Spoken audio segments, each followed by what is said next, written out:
നമസ്കാരം. KH ന്യൂസിലേക്ക് സ്വാഗതം. ഓപ്പറേഷൻ സിന്ദൂറിൽ ഭാഗമായ സേനകളെ അഭിനന്ദിച്ച് പ്രധാനമന്ത്രി നരേന്ദ്രമോദി. അഭിമാന നിമിഷം ഇതെന്ന് ഇന്ത്യൻ തിരിച്ചടിക്ക് ശേഷം മോദിയുടെ പ്രതികരണം. ഇന്ത്യ വെടിവെച്ചിട്ട പാക് വിമാനം JF-17 എന്ന് സൂചന. പുൽവാമയിലെ പാബോറിലാണ് ജെറ്റ് വിമാനം തകർന്നു വീണ നിലയിൽ കണ്ടെത്തിയത്. ഇന്ത്യൻ സംയുക്ത സേന നടത്തിയ ഓപ്പറേഷൻ സിന്ദൂറിൻ്റെ ഭാഗമായി രാജ്യത്തെ 16 വിമാനത്താവളങ്ങൾ അടച്ചു.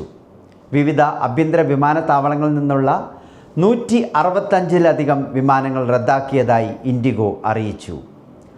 നടു റോഡിൽ അനധികൃതമായി പാർക്ക് ചെയ്തിരുന്ന ആംബുലൻസിൽ ഇടിക്കാതിരിക്കാൻ ശ്രമിച്ച രോഗിയുമായി വന്ന ആംബുലൻസ് ബൈക്കുകളിൽ ഇടിച്ചു മറിഞ്ഞ് ആംബുലൻസ് ഡ്രൈവർ ഉൾപ്പെടെ 5 പേർക്ക് പരിക്കേറ്റു.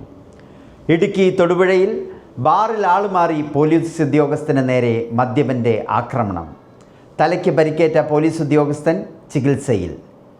കോടഞ്ചേരി പതങ്കയം വെള്ളച്ചാട്ടത്തിൽ യുവാവ് മുങ്ങി മരിച്ചു. ഉച്ചതിരിഞ്ഞ് 3 മണിയോടെയായിരുന്നു സംഭവം. കൊടുമൺ പഞ്ചായത്തിലെ ഐക്കാട് അംഗൻവാടിയിലെ ഗ്യാസ് സിലിണ്ടർ ചോർന്നു. തക്ക സമയത്ത് ഫയർഫോഴ്സ് ഇടപെട്ടതിനാൽ വൻ ദുരന്തം ഒഴിവായി. യൂബർ ടാക്സി ഡ്രൈവർക്കൊപ്പം താമസിച്ചിരുന്ന യുവതിയെ ആലുവ കടുങ്ങല്ലൂരിലെ വാടക വീട്ടിൽ മരിച്ച നിലയിൽ കണ്ടെത്തി.